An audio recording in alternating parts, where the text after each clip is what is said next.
Hello everyone, इस video में ये सीखेंगे कि हैश डायग्राम क्या होता है, कवरिंग रिलेशन एंड चेन करने पड़ेंगे। तो सबसे पहले समझते हैं हैश डायग्राम होता क्या है। हैश डायग्राम से हम क्या करते हैं, पार्शियल ऑर्डर सेट को रिप्रेजेंट करते हैं विजुअली।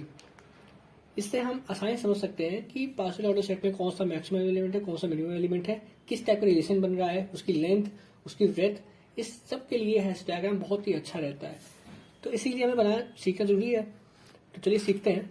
देखो बेसिकली पहले मैं एक पीओ सेट बनाता हूँ आपके लिए। एक मैं एग्जांपल से आपको समझाता हूँ। यहाँ पे एक सेट ले लिया 1 2 3 4 5 और ये रिलेशन डिफाइन कर दी। तो यहाँ पे एक सेट मैंने बना दिया। ये क्या है, पार्शियल सेट है। इसको मैं लिख देता हूँ, ए से रिप्रेजेंट कर देता हूँ। अब यहाँ पे पहले ये हम लिखते हैं कि कौन सा एलिमेंट किससे रिलेट कर रहा है, तब हम इसको और अच्छे से बना पाएंगे हैश डायग्राम को। तो यहाँ पे सबसे पहले क्या करेंगे, हम देखेंगे कौन सा एलिमेंट किससे रिलेट कर रहा है। तो ये जो रिलेशन है वो क्या है, वो रिलेशन ये है ग्रेटर देन और इक्वल टू का। ठीक है, तो यहाँ पे देख सकते हैं 1 जो है वो खुद से तो रिलेट करेगा ही। ठीक है, 1 खुद से रिलेट करेगा, 2 से रिलेट करेगा, 3 से रिलेट करेगा, 4 से रिलेट करेगा, 5 से रिलेट करेगा। तो यानी कि हम ये कह सकते हैं कि ये जो एलिमेंट्स हैं खुद से तो रिलेट कर रहे हैं। सेकंड ये कह सकते हैं कि 1 जो है वो छोटा होता है 2 से, तो कुछ इस तरह से लिख सकते हैं, यानी कि 1 2 से रिलेट कर रहा है। उसी तरह 2 3 से कर रहा है, 3 4 से, एंड 4 जो है वो 5 से। और हम क्या कह सकते हैं 1 के बारे में, 1 3 से भी करेगा, है ना, 1 4 से भी, 1 5 से भी रिलेट कर रहा है, 2 4 से करेगा, 2 5 से भी करेगा, 3 4 से रिलेट कर रहा था, 5 से रिलेट करेगा, एंड 4 5 से रिलेट कर रहा है। ठीक है, तो यहाँ पे हम बेसिकली हमने सारी यहाँ पे जो रिलेशन हो सकती थी उसको हमने लिख लिया है। अब इसका डायग्राम बना के देखते हैं। तो यहाँ पे 4 एलिमेंट्स हैं, 1 2 3 4 एंड यहाँ पे 5 लिख देता हूँ।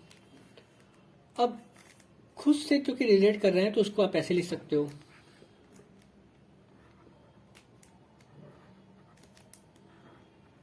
ठीक है। 1 जो है वो 1 से रिलेट कर रहा है, जिसको मैं रिप्रेजेंट कर दिया है। अब 1 क्या है, 1 2 से भी रिलेट कर रहा है, तो उसको हम ऐसे लिख देते हैं। 1 जो है 3 से भी रिलेट कर रहा है, तो उसको हम कुछ ऐसे लिख देते हैं।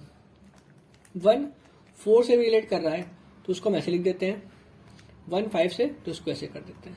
ठीक है, उसी तरह देखा जाए तो 2 जो है 3 से कर रहा है, 2 जो है 4 से भी कर रहा है रिलेट, एंड 5 से भी रिलेट कर रहा है। उसी तरह 3 जो है 3 4 से रिलेट कर रहा है, एंड 3 5 से रिलेट कर रहा है। 4 केवल 5 से रिलेट कर रहा है, और 5 खुद से रिलेट कर रहा है। ठीक है, अब यहाँ पे आप देखो, आपको क्या ऐसे देख के समझ में आ जाएगा कौन से किससे रिलेट कर रहा है, क्योंकि इतना कॉम्प्लेक्स सिस्टम हो गया है कि हम समझ ही नहीं पा रहे हैं ना। और सोचो ना, और नंबर अगर बढ़ जाएंगे इसमें, मान लो कि 10 नंबर ले लिया, तो बनाना ही मुश्किल हो जाएगा। इसीलिए हैश डायग्राम का यूज किया जाता है। हैश डायग्राम क्या करता है, इसको और सिंपल कर देता है। कैसे सिंपल करता है, वो कुछ कंडीशंस का यूज करता है। क्या कंडीशंस हैं उनको लिखते हैं। फर्स्ट कंडीशन ये है कि देखो, जो कि पार्शियल ऑर्डर सेट की जब डेफिनेशन आप पढ़ते हो तो आपको क्या पता रहता है कि पार्शियल ऑर्डर सेट जो होता है वो रिफ्लेक्सिव, ट्रांजिटिव एंड एंटीसिमेट्रिक, इन तीनों कंडीशन पे वर्क करता है। हैश डायग्राम में ये दोनों कंडीशन बहुत यूज होती हैं। क्यों? क्योंकि देखो, रिफ्लेक्सिव अगर होता है पीओ सेट, तो इसका मतलब हर एक एलिमेंट खुद से तो रिलेट करेगा ही, तो उसको इस ऐसे डिनोट करने का कोई जरूरत नहीं है। ठीक है, यानी कि 1 है, 2 है, 3 है, 4 है और 5 है, तो हम इस चीज को नहीं डिनोट करेंगे। सेकेंड चीज क्या है कि क्योंकि ट्रांजिटिव का मतलब क्या होता है, ट्रांजिटिव का मतलब होता है कि अगर ए बी से रिलेट कर रहा है, बी सी से रिलेट कर रहा है, तो ए अल्टीमेटली सी से रिलेट कर जाएगा, है ना। अगर ए बी से रिलेट करता है, बी सी से रिलेट करता है, तो ए सी से तो रिलेट करेगा ही, ये ट्रांजिटिव होता है। तो इसका मतलब है कि 2-3 चीजें हम एलिमेट कर सकते हैं। वो क्या एलिमेट कर सकते हैं, देखो, अगर 1 2 से रिलेट कर रहा है एंड 2 3 से रिलेट कर रहा है, तो 1 3 से तो रिलेट करेगा ही, तो उसको लिखने की जरूरत नहीं है, ना इसको दिखाने की जरूरत है। अगर 1 2 से कर रहा है, 2 3 से कर रहा है, 3 4 से कर रहा है, तो 1 तो 4 से करेगा ही रिलेट, तो उसको भी लिखने की जरूरत नहीं थी। अगर 1 2 से कर रहा है, 2 3 से कर रहा है, 3 4 से और 4 5 से कर रहा है रिलेट, तो इसको भी लिखने की जरूरत नहीं है। यानी कि 1 में केवल हम एक ही चीज डिनोट करेंगे, वो क्या है, 1 से 2 का जो रिलेशन है, तो इसको ऐसे हम डिनोट कर देंगे। देखो एरो भी नहीं लगाना है कहीं पे, बिना एरो समझ जाएंगे हम लोग। देखो अभी अभी के लिए एरो लगा देता हूँ, अभी के लिए मैं एरो लगा देता हूँ, ठीक है। अभी चूंकि मैं रफली बना रहा हूँ, मैं अभी जो है आइडियाज है अभी मैं आगे बताऊंगा। तो यहाँ पे 1 से 2 के लिए हमने लिख दी, लाइन बना दी है। अब 2 3 से कर रहा है, 3 4 से कर रहा है, तो 2 4 से करेगा ही रिलेट, तो उसको बता दो। ये सब क्यों हट रहे हैं, ट्रांसटिविटी की वजह से। ट्रांसटिव क्या होता है, अगर ए बी से रिलेट करता है, बी सी से करता है, तो ए सी से भी रिलेट करेगा। तो 2 3 से, 3 4 से, तो 4 5 से भी करता है, तो 2 5 से भी करेगा। ओके, अब देखो एक और चीज देखो, यहां पर 3 अगर 4 से कर रहा है, 4 5 से कर रहा है, तो 3 5 से भी करेगा। तो यानी पे हमें बस यहाँ पे एक एरो लगाना है। वो क्या एरो लगाना है, 2 3 से, 1 2 से, 2 3 से, 3 4 से, 4 5 से। अब देखो यहाँ पे हमें एरो लगाने की जरूरत पड़ रही है, ठीक है। लेकिन क्या हो कि हमें एरो लगाने की जरूरत ही ना पड़े, वो कैसे करेंगे हम लोग। अगर हम डिफाइन कर दें कोई एक डायरेक्शन को, कि इस डायरेक्शन में हमारा जो रिलेशन है वो जा रहा है, तब कैसे होगा, तब हमें एरो लगाने की जरूरत ही नहीं पड़ेगी। तो हैश डायग्राम में हम लोग क्या करते हैं, ज्यादातर हैश डायग्राम में जो रिलेशन होता है वो जो होता है डाउन टू अप जाता है। मतलब कि अगर मैंने कहा कि ऐसे कुछ रिलेशन है, तो उसको मैं ऐसे बना दूंगा,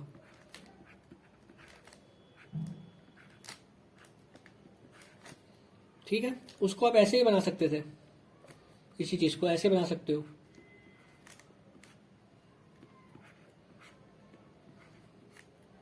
एक तरह से कुछ ऐसा होना चाहिए कि थोड़ा सा ऊपर रहे, कि हमें पता चलता रहे कि ऊपर जा रहा है रिलेशन, ठीक है। तो हमेशा डाउन टू अप जाता है। जैसे कि अगर मैंने कह दिया कि ए है, ऐसे को रिलेट कर रहा है बी एंड सी से, तो देखो, और ये सी डी ऐसे, तो हमें पता है रिलेशन जो मैंने बताया है कि डाउन टू अप जाता है। तो इसका मतलब है कि ए जो है वो बी से रिलेट कर रहा है, ए सी से रिलेट कर रहा है, और b and c ultimately d से रिलेट कर जा रहे हैं। लेकिन ये दोनों जो एलिमेंट है एक दूसरे से रिलेट नहीं कर रहे हैं, ठीक है। तो ये एक बेसिक फंडा है। तो अभी तक हमने जो प्रॉपर्टीज पढ़ी वो क्या पढ़ी है, हमने ये पढ़ा कि कुछ ये प्रॉपर्टीज होती हैं, हमने अभी तक यही पढ़ा है। अब कुछ नई प्रॉपर्टीज बताता हूँ आपको मैं। इसके अलावा कुछ ऐसी प्रॉपर्टीज वो ये हैं कि 3 कंडीशंस होती हैं हैश डायग्राम की। ये कंडीशंस क्या होती हैं, बेसिकली पहली कंडीशन ये होती है कि हम हर एक एलिमेंट को एज अ पॉइंट डिनोट करेंगे, ठीक है। जैसे 1 2 3 वाला था, तो 1 ऐसे ऐसे ऐसे ऐसे और ऐसे डिनोट कर दो, एक एज अ पॉइंट डिनोट करते हैं हम एलिमेंट को, ठीक है। ये पहला कंडीशन है। सेकंड कंडीशन ये कहती है कि हर एक एलिमेंट जो है, हर 2 एलिमेंट जो है वो कुछ इस तरह से रिलेट करेगा। जैसे एक्स एंड वाई है, तो उनके बीच जो रिलेशन होना चाहिए वो ऐसा होना चाहिए। अगर उनके बीच कुछ इस तरह का रिलेशन आ रहा है, इसको हम कहते हैं क्या, इसको हम कहते हैं कवरिंग रिलेशन। कवरिंग रिलेशन क्या होता है समझ लेते हैं, यहीं पे समझ लेते हैं। कवरिंग रिलेशन मतलब ये होता है कि अगर x जो है वो रिलेट कर रहा है y से, अगर x जो है वो y से रिलेट कर रहा है, तो इनके बिटवीन में कोई भी एलिमेंट z नहीं आना चाहिए, उसको हम कहते हैं कवरिंग रिलेशन। डिफिनेशन लिख लो। डेफिनेशन क्या है, डेफिनेशन ये होती है कि लेट p अगर कोई एक क्या है, एक पीओ सेट है, ठीक है। p पीओ सेट है, उसमें 2 एलिमेंट बिलोंग कर रहे हैं, x y बिलोंग कर रहे हैं। देन हम कहेंगे कि x is covered by y। इसका मतलब क्या होता है, इसका मतलब होता है कि x is covered by y। इसका मतलब क्या है कि एक और तरह से लिख सकता हूं मैं इस चीज को कि x is contained in y। Covered by y का मतलब है कि y के अंदर है। जैसे कि देखो, अगर x यहाँ पे है और y यहाँ पे है और कुछ इस तरह से रिलेशन है, तो हम कहते हैं कि ये जो है इसको कवर्ड कर रहा है, ये जो है इसको कवर्ड कर रहा है x को, ठीक है। तो x is covered by y। ठीक है, तो x is covered by y, इसका मतलब क्या होता है, इसका मतलब ये होगा कि x और z और x और y इनके बीच में कोई अगर एलिमेंट आ जाए, मान लो z आ जाए, तो x जो होगा वो z के बराबर होगा। ये डेफिनेशन आपको लिखनी होती है। अगर आपको बोला जाए कवरिंग रिलेशन क्या होता है, तो आपको ये डेफिनेशन लिखनी है कि अगर ये इनइक्वालिटी आए, if x is related to in this way relate कर रहा है, तो x इज टू z हो जाएगा। अल्टीमेटली इसका मतलब क्या समझना है, इसका मतलब ये समझना है हमें कि there exist no element z of p between x and y, x y के बीच में कोई एलिमेंट नहीं आना चाहिए। तब हम कहते हैं कि जो हमारा जो ये रिलेशन है वो क्या है, कवरिंग रिलेशन है। तो आप समझ सकते हो इसका मतलब क्या है, इसका मतलब ये है कि दो पॉइंट दिए हैं, अगर उनको हमने ऐसे जोड़ दिया लाइन से, तो इसका मतलब है कि ये दोनों रिलेटेड हैं, तो इनके बीच में कोई एलिमेंट नहीं आना चाहिए। ठीक है, अगर मैंने कहा 1 is related to 2 is related to 3, तो मैंने ऐसे बना दिया 1 इज रिलेटेड टू 2, अब 3 यहां नहीं आ जाएगा, तो इसका मतलब क्या हो जाएगा, इसका मतलब तो ये हो जाएगा ना कि 1 इज रिलेटेड टू 3 है, जबकि ऐसा नहीं है, 1 इज रिलेटेड टू 2 है। तो इस चीज को डिनोट करने के लिए हम ये कहते हैं कि इनके बीच में कोई एलिमेंट नहीं आना चाहिए, तभी तो मैं कह पाऊंगा ये एलिमेंट इससे रिलेट कर रहा है ना। तो सेकंड कंडीशन ये होती है कि जो दो एलिमेंट हैं अगर वो कवरिंग रिलेशन की फॉर्म में है, अगर उनके बीच कोई एलिमेंट नहीं आ रहा है, तब हम क्या करेंगे, उनको एक एज अ लाइन सेगमेंट जोड़ेंगे। यानी कि अगर दो एलिमेंट को, अगर इन दोनों एलिमेंट को मैंने लाइन सेगमेंट से जोड़ा हुआ है ना, लाइन से जोड़ी हुई है, तो इसका मतलब इनके बीच में कोई एलिमेंट नहीं आ रहा है। ये मेरी सेकंड कंडीशन है। कवरिंग रिलेशन क्या होता है मैंने बता दिया, कवरिंग रिलेशन का मतलब होता है there exist no element between them. ठीक है, थर्ड कंडीशन क्या है, थर्ड कंडीशन ये है, थर्ड कंडीशन इन्हीं दो को थोड़ा एक्सप्लेन करती है। ये कहती है कि अगर x is covered by y, है ना, इसका मतलब है कि कोई भी एलिमेंट इनके बीच में नहीं आएगा, कोई भी एलिमेंट इनके बीच में नहीं आएगा। अगर x y कवर्ड कर रहे हैं तो x को हम नीचे लिखेंगे और y को ऊपर लिखेंगे। अगर y कवर, अगर इसका मतलब क्या होता है, इसका मतलब ये होता है कि x is covered by y, तो अगर ऐसा हो रहा है तो हम x को नीचे रखेंगे और y को ऊपर रखेंगे। ओके, ये हमारी होती है थर्ड कंडीशन को थोड़ा एक्सप्लेन करता है ये वाला सेकंड कंडीशन को। ठीक है, इसी में ये पहला पार्ट है। सेकंड पार्ट ये कहता है कि अगर लाइन हमने ऐसे जोड़ी हुई है ऐसे करके, तो इनके बीच में कोई एलिमेंट नहीं आएगा। ये हमारा ये सेकंड पार्ट यही कहता है कि इनके बीच में कोई एलिमेंट नहीं आएगा। तो ये थर्ड वाला पार्ट जो कंडीशन है वो सेकंड वाला कंडीशन थोड़ा एक्सप्लेन करते हैं। अब बेसिकली सब समझ लिया हम लोगों ने। अब हम क्या करेंगे, हम इसका एग्जाम्पल्स देखेंगे समझने के लिए। तो पहला जो सबसे आसान एग्जाम्पल तो मैंने बता दिया है। सेकेंड एग्जाम्पल मैं बताने वाला हूँ पावर सेट का। पावर सेट का बनाएंगे हम लोग। पावर सेट बेसिकली क्या होता है, पावर सेट होता है set of all subset of, जो कि मैंने यहाँ पे इसका पावर सेट निकालना है तो इसका,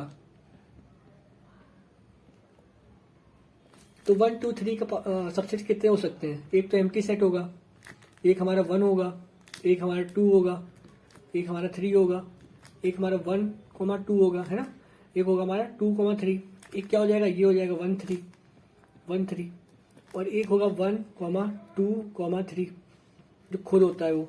तो कितने होगा, 8 हो गए। मुझे कैसे पता 8 इतने ही है, क्योंकि इसका एक फॉर्मूला होता है। फॉर्मूला क्या होता है, 2 की पावर n, 2 की पावर 3 क्या होता है 8, तो इसका मतलब 8 एलिमेंट्स ही होंगे इसमें पावर सेट में। ओके, अब इसका हम क्या बनाएंगे, हैश डायग्राम बनाएंगे। तो हैश डायग्राम कैसे बनेगा, सबसे पहले तो जो पहले काम करते हैं, सबसे छोटा जो एलिमेंट होता है, छोटा एलिमेंट से मेरा मतलब है ऐसा एलिमेंट जो सब में कंटेन्ड है, जो सबसे साथ रिलेट कर रहा है और सबके अंदर है। अगर मैं कहता हूं x is related to y, तो इसका मतलब क्या होता है, इसका 2-3 मतलब होते हैं। पहला मतलब ये होता है कि x, ये हो सकता है कि ये बोल रहा है कि x is less than y। Second चीज ये कह सकता है कि x is contained in y, है ना। तो यहां पे देखा जाए तो जो हमारा एम्प्टी सेट होता है वो सबके अंदर होता है। Empty set is a subset of all subset, है ना, सब सारे सेट के अंदर जो होता है एम्प्टी सेट होता है। तो यानी एम्प्टी सेट सबसे रिलेट कर रहा है और सबके अंदर है। देखो, सबसे रिलेट अगर मैं ये कह दूं कि सबसे रिलेट जो करेगा वो सबसे छोटा होता है, ऐसा नहीं हो सकता। क्यों, क्योंकि 1 2 3 जो होता है वो सबसे रिलेट करता है। लेकिन 1,2,3 से सब निकले हैं, ठीक है। तो इसका मतलब वो जो है वो सबसे छोटा एलिमेंट नहीं, सबसे बड़ा एलिमेंट है। तो यानी कि सबसे मिनिमल जो एलिमेंट है उससे हम स्टार्ट करेंगे, ठीक है। तो यहाँ पे क्या है, एम्प्टी सेट है। तो एम्प्टी सेट जो है वो 1 से रिलेट करता है, 2 से रिलेट करता है एंड 3 से रिलेट करता है। अब आप बोलोगे मैंने इतने एलिमेंट क्यों लिखे, मैंने ये क्यों नहीं लिखा, ये क्यों नहीं लिखा, ये क्यों नहीं लिखा। इसलिए नहीं लिखा क्योंकि देखो मैं बेसिकली क्या करूंगा, मुझे पता है 1 जो है वो किससे रिलेट करता है, वो 1,2 से रिलेट करता है, ठीक है। वो किससे करता है, 1,2 से करता है, 2,3 से करता है रिलेट, सॉरी 1,3 से करता है रिलेट, है ना। एंड जो हमारा ये है 2,3,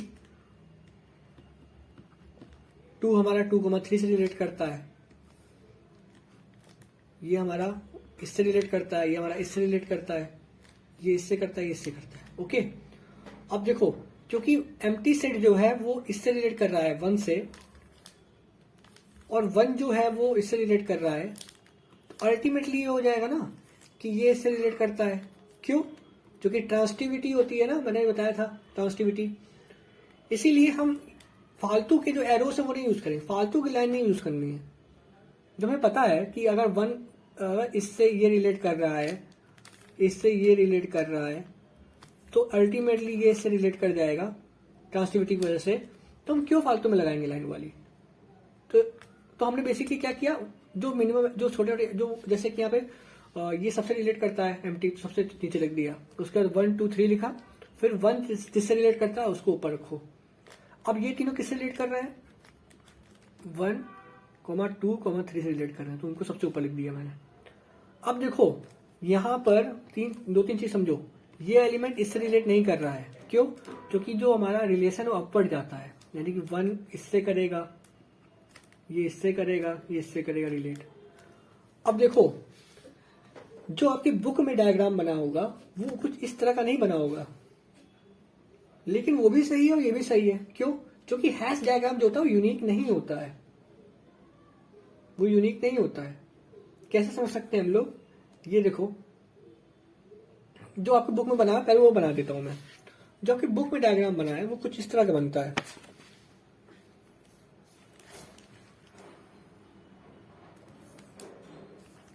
पहले यहाँ पे एम्प्टी सेट होगा, यहाँ पे 1 कर दिया होगा, यहाँ पे 2 और यहाँ पे 3 कर दिया होगा, ठीक है।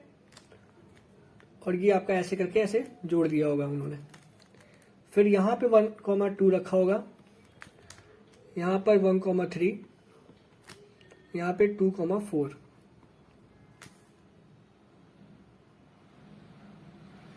ओके। और फिर उन्होंने क्या किया होगा, ऐसे करके जोड़ दिया होगा,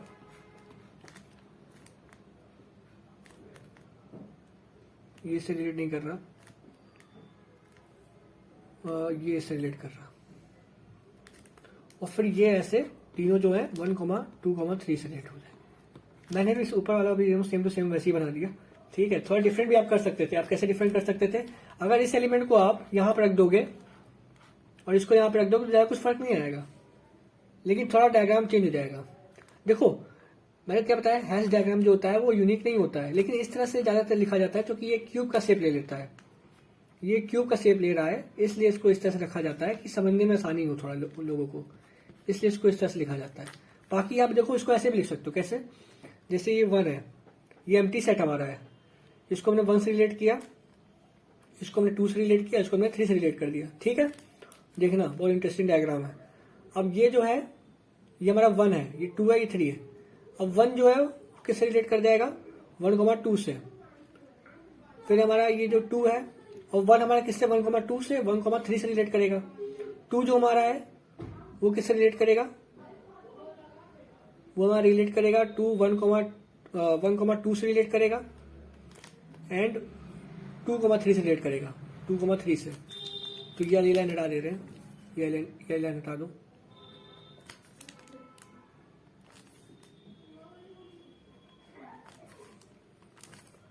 ठीक है। तो ये हमारा 2,3 है ना, तो ये 2,3 जो पॉइंट है इससे रिलेट कर जाएगा। अब ये हमारा जो 3 है वो इससे रिलेट करेगा 1,3 से 2,3। तो ये जो डायग्राम है और ये देखो ये तीनों भी तो डिलीट करेंगे किससे, 1,2,3 से। तो ये जो है ना ये दोनों सेम है, बस थोड़ा सा फिगर अलग है, बट दोनों हैश डायग्राम सही है। बस आप ये देखो ना कौन सा सबसे अच्छा दिख रहा है, ये अच्छा दिख रहा है थोड़ा, तो इसीलिए इसको ज्यादा प्रेफर किया जाता है। पर बनाने के तरीके बहुत सारे हैं, तो यूनिक नहीं होता है ये चीज तो आप समझ गए होगे। कुछ और एग्जांपल भी लेते हैं। एक एग्जांपल आप ले सकते हो डिविजिबिलिटी वाला। डिविजिबिलिटी वाला कैसे ले सकते हो, जैसे कि मान लो 12 के डिवाइजर्स देखो कितने होते हैं। 12 के डिवाइजर्स अगर देखा जाए तो एक तो 1 होता है, एक 2 होता है, एक 3 होता है, एक 4, 6, 12, ये डिवाइजर्स होते हैं उसके। तो 1 सबके साथ डिवाइड करता है, डिवाइजर्स वाला देख रहा हूं, इसका मतलब है कि A is a divisor of B, यानी कि अगर ए कोमा बी है रिलेशन में तो इसका मतलब है कि A is divisor of B, B का डिवाइजर, ये हमारा रिलेशन है। तो 1 जो है वो सबके साथ रिलेट करता है यहाँ पे, यानी सबका डिवाइजर होता है, ठीक है। तो आप कुछ ऐसे रिलेट कर सकते थे, बट मैं क्या करूंगा, जब आप हैश डायग्राम बनाओगे ना तो आप सबसे मिनिमम चीज लोगे। जैसे कि मैंने लिया 1 जो है वो करता है 2 से। अब 2 किससे किससे नहीं करता है, 2 3 से नहीं करता है और बाकी सबसे करता है, तो अब लिखने की जरूरत नहीं, अब यहाँ बनाने की जरूरत नहीं है। अब 2 पे जाओ, 2 किसके साथ करता है, 2 करता है 4 के साथ, है ना। अब 2 जो है 4 के साथ करता है, 4 क्या 6 के साथ करता है, नहीं करता रिलेट, तो इसको अलग बनाओगे। अब 3 जो है 6 के साथ करता है, 4 और 6 दोनों 12 के साथ करते हैं रिलेट, तो कुछ इस तरह का डायग्राम बनेगा, हैश डायग्राम। अब यहाँ पे क्या है, नंबर की जगह पॉइंट लिख दोगे आप,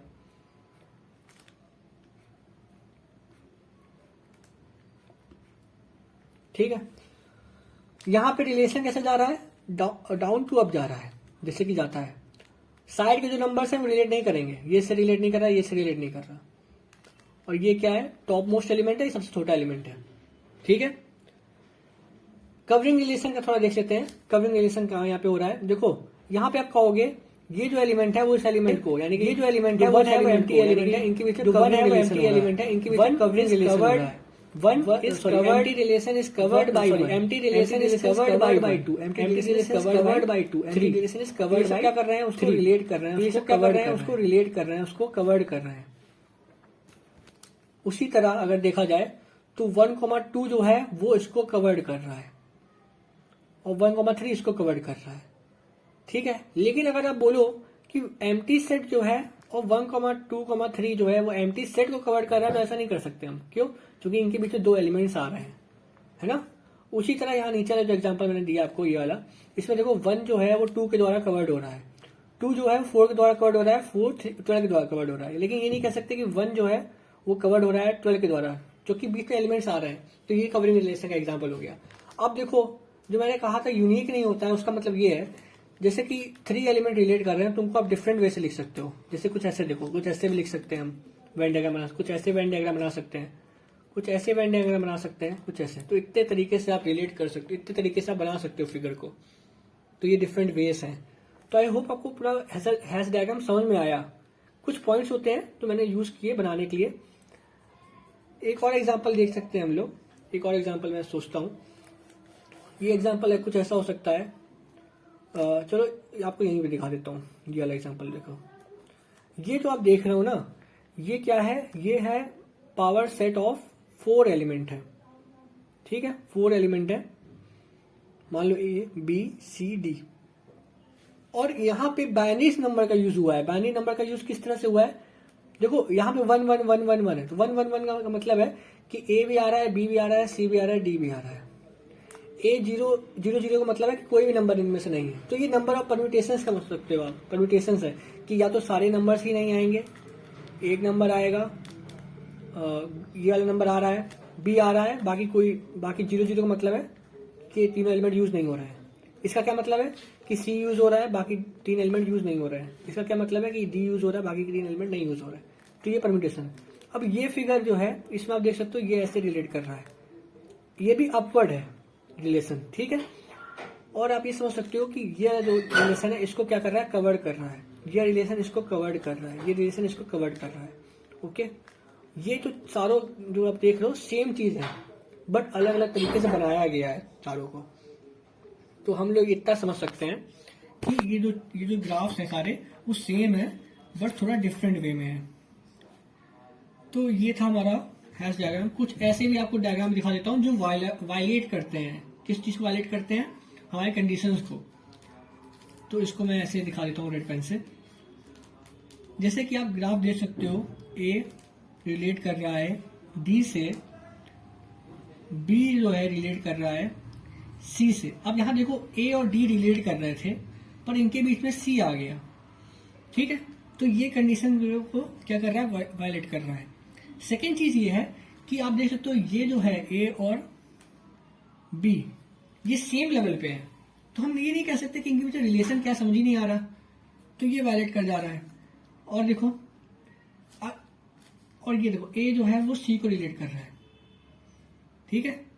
ए जो है वो डी को रिलेट कर रहा है और सी जो है बी को रिलेट कर रहा है और ये यहाँ पे ऐसे कुछ बन रहा है। तो यहाँ पे देखो ए जो है, देखो यहाँ पे वाली कंडीशन नहीं थी क्योंकि इनके बीच में रिलेशन नहीं है, तो हम ये नहीं कह सकते कि कौन सा ऊपर है कौन सा नीचे है। लेकिन यहाँ पे तो ये साफ साफ दिखा रहा है कि रिलेट कर रहा है। तो कहाँ से कहाँ जा रहा है रिलेशन, समझ ही नहीं आ रहा है। जैसे मैंने कह दिया, चलो यहाँ पे डिफाइन कर दिया, ये वाला रिलेशन डिफाइन कर। तो ये बताओ, जो कि सेम लेवल पे है तो आप कैसे कह सकते हो कौन सा बड़ा है कौन सा छोटा है ना। तो ये हमारी जो कंडीशन थी ना, कौन सी कंडीशन, थर्ड का पहला पार्ट जो था उसको ये वैलिड कर जा रहा है। वो क्या पार्ट था? वो ये था कि अगर ए जो है कवर करता है वाई सी को, यानी कि दो एलिमेंट अगर रिलेट कर रहे हैं तो इनमें से एक एलिमेंट नीचे होगा, एक एलिमेंट ऊपर होगा। किस बेसिस पे होगा? ये बेसिस होगा कि रिलेशन किस तरफ जा रहा है। हम देखते हैं ना, हमने क्या कहा था, अपवर्ड जाता है रिलेशन। तो डाउन जो होता है सबसे छोटा एलिमेंट होता है जो सबके अंदर आता है, जो सबसे रिलेट कर रहा है और सबके अंदर आ रहा है। जैसे कि एम्प्टी सेट का मैंने एग्जांपल लिया था। अच्छा, वन का एग्जांपल लेते हैं। यहाँ सबसे नीचे वन क्यों आया? क्योंकि वन सबसे रिलेट कर रहा है और वो सबसे छोटा एलिमेंट है, इसी सबसे नीचे रखा मैंने। 12 जो है वो उसको सब डिवाइड कर रहे हैं ना। 1 इज द डिवाइजर एंड 12 को सब डिवाइड कर रहे हैं, इसलिए 12 सबसे ऊपर है, ठीक है। तो आई होप आपको पूरा समझ में आया कैसे हैश डायग्राम बनाते हैं। कुछ कंडीशन थी वाली, इस कंडीशन जो मैंने कंडीशन बताई तो उस कंडीशन याद रखो, पूरा बन जाएगा आराम से, ठीक है। अब चेन समझते हैं, चेन क्या होती है। अगर देखा जाए कोई एक पार्शियल ऑर्डर पी है, ठीक है, तो उसके सबसेट को हम क्या कहेंगे? चेन कहेंगे।